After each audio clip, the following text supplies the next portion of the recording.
It's 1990, the future. The Sega Genesis launched the previous year, and now Europe will get the opportunity to own Sega's new 16-bit arcade console. But what games, peripherals, and hardware can you purchase with your hard-earned pocket money on launch day? In today's show, we look at what you could buy on day one for the Sega Genesis and PAL Mega Drive.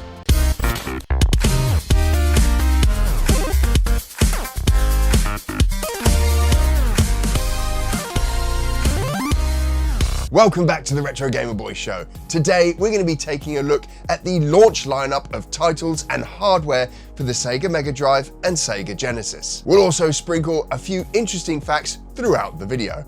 But before we do that, it's important we understand the difference between launch and launch window. Launch is often referred to as day one. This is the very first day the console or game is out. Launch window is usually the publisher's marketing spend period and will typically be around 1 to 3 months of saturated marketing. There'll also be a number of games coming out in this time period for the console launch window to ensure the hype continues and players remain engaged. For today's video, we're all about day one, and we're going to start with the consoles. Often a day one console or the first revision of a console will have a number of components and systems that are optimized in later hardware releases. This can be a good thing or a bad thing, like with the sound processor in the Mega Drive and Genesis 2. It can also be a quirk, like the launch Sega Genesis and Mega Drive systems missing the Sega's trademark security system. This system was ultimately used by Sega to ensure that only licensed Sega games could play on the system without infringing on its trademarks. This system, though, was back-engineered and copied by Acclaim so that they could run their games on Sega's console. Sega sued Acclaim and ultimately lost and settled with Acclaim. So what does all that mean for us day one hardware owners? Well, not much. It means that very few games were missing the trademark text. For later revisions of the console that had TMSS, if a game was missing this, it potentially resulted in the console locking up and the game becoming unplayable. I've not come across a game that's had this issue, but if you do, it seems that playing the game through an Action Replay 2 cart or a Game Genie will fix the issue. Right, let's take a look at a day one Sega Mega Drive.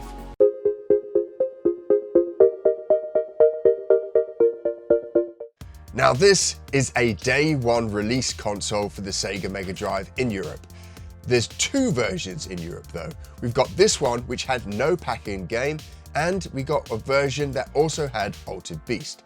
Now in North America, as far as I'm aware, there was only the pack-in version of the game, so you didn't get a version without a game. Now if I'm wrong about that, let me know in the comments. Now if you turn the box around, one of the telltale signs of a first release is that you've got none of the cool imagery of the games or the console on the back, just these colored panels that told you about the features you got with the console.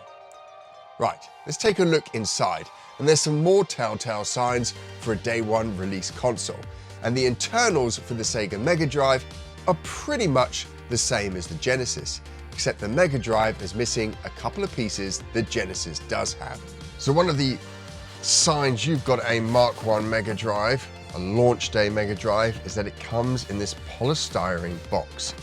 The Mega Drive soon moved over to cardboard with the Sonic pack-in in Europe and I think in the States as well, but this is what you originally got, a polystyrene box with all of your stuff inside. Now, the box for the Genesis and the Mega Drive are exactly the same.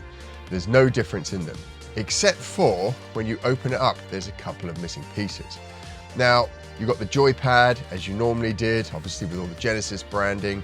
We've got the power converters here, but there's a gap down here, there's a gap down here that Europe don't use. But in North America, these held two adapters for the TV. This one here was an antenna cable, which allowed you to affix your Mega Drive to an old school antenna with screws.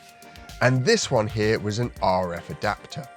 And then down here, I think you call it a coaxial cable. Sounds quite Star Trek, I'm sure I got that wrong.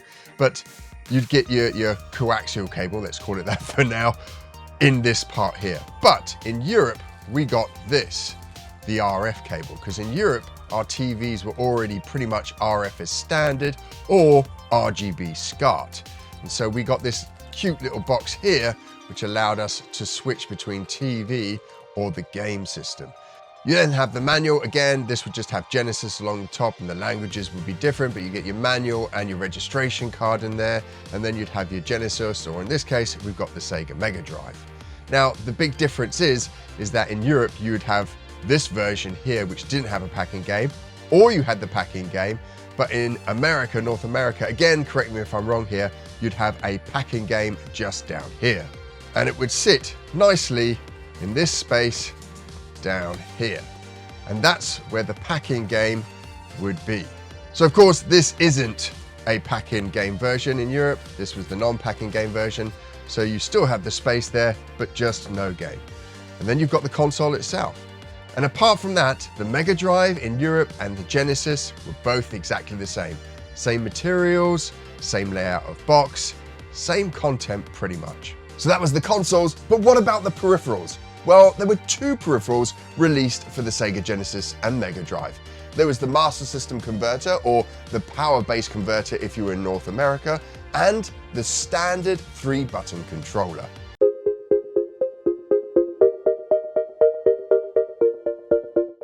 So this is the Master System Converter. Now, in North America, it was called the Power Base Converter. And just like the Genesis and Mega Drive, the external packaging and internals are pretty much exactly the same, except for the graphics and obviously the manual. Same font you've got down the side here. You've got the same imagery on the front, but it says Genesis on there. And I think on the sides, you've got some games at the top here, and perhaps a beauty shot on this side over here.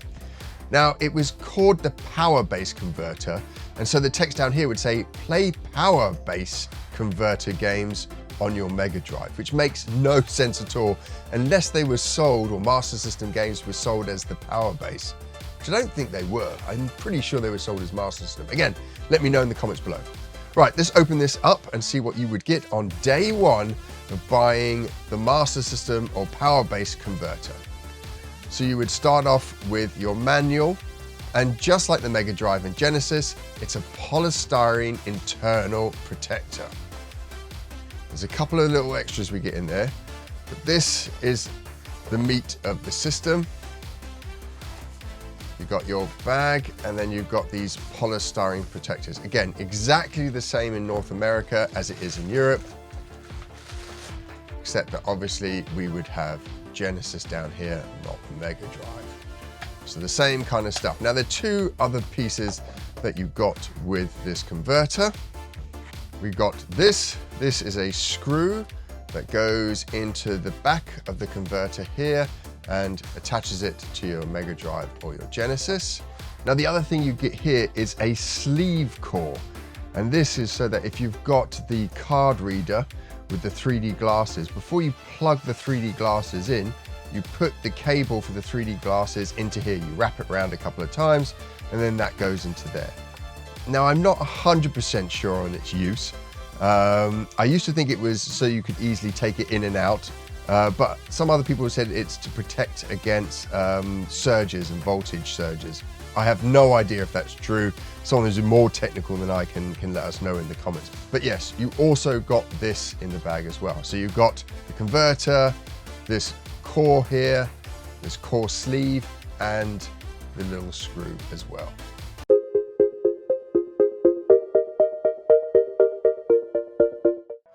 This is the final peripheral. It is the launch controller. Now, this isn't exactly the controller that launched on day one, because if it was, it'd have a sticker on here for Europe, which would say compatible with the Sega Master System or works with the Sega Master System.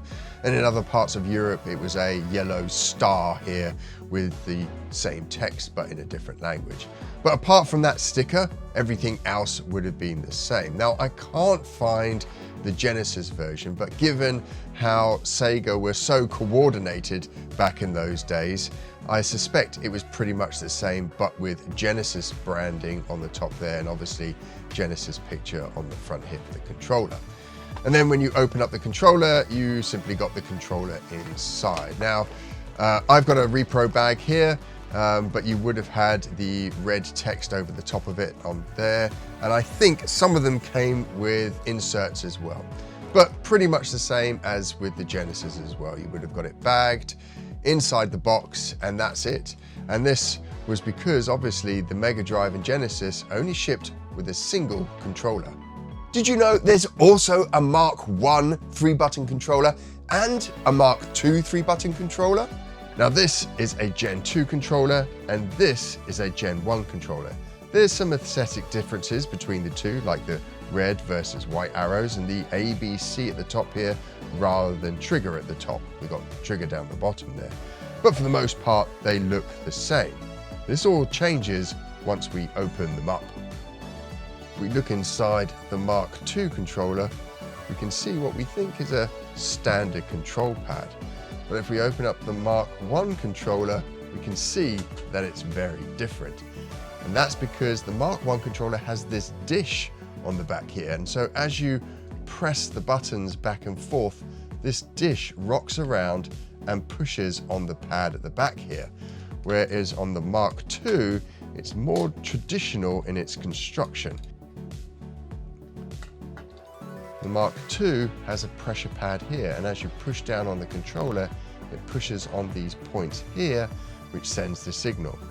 So that's the difference between a Mark I controller. It has this dish on the back. It's kind of reverse pushing the buttons.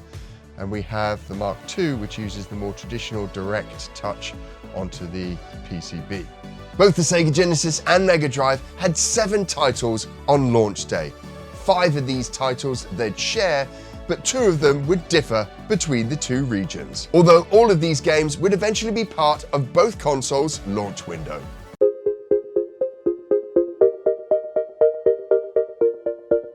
The 5 games that both the Sega Genesis and Mega Drive would share at launch were Thunder Force 2, Alex Kidd in the Enchanted Castle, Altered Beast, Space Harrier 2, and Super Thunderblade.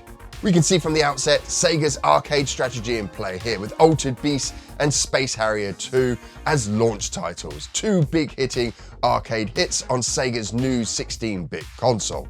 For me, the Mega Drive and Genesis has always been the little brother of the Neo Geo. Great arcade titles that you can play in your home. Games like Alex Kidd and Thunder Force that started out on personal computers and 8-bit consoles were there to entice players to upgrade to Sega's latest console. And then Super Thunderblade would bridge the gap between arcade and console by offering up a sequel to Thunderblade on the Master System and the arcade. Sega weren't messing around with this launch lineup. But of course they were not finished with just these 5 games. Europe and North America would get 2 additional different games. In North America, Beat 'em Up Last Battle and Tommy La Sword of Baseball would complete the launch lineup. Last Battle is actually Fist of the North Star, a Japanese anime, which could not carry its licensed name to the West. It's a decent enough beat 'em up with some cool branching mechanics, but it was heavily censored for its release in the West. Tommy La Sword of Baseball was the only sports game in all regions to be released at launch. The game did make up part of the European launch window, but with the name changed to Super League Baseball. PAL owners arguably got the best deal of both consoles had they been released at exactly the same time, with Sega's celebrated columns and the outstanding Golden Axe.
The Sega Genesis and Mega Drive was a stunning piece of kit, with that awesome sleek black 90s hi-fi look and an epic lineup of titles. A game for every player, of every genre. Beat 'em up, sports, platform, arcade, shoot 'em up. It was all there for the 16-bit Sega fanboy.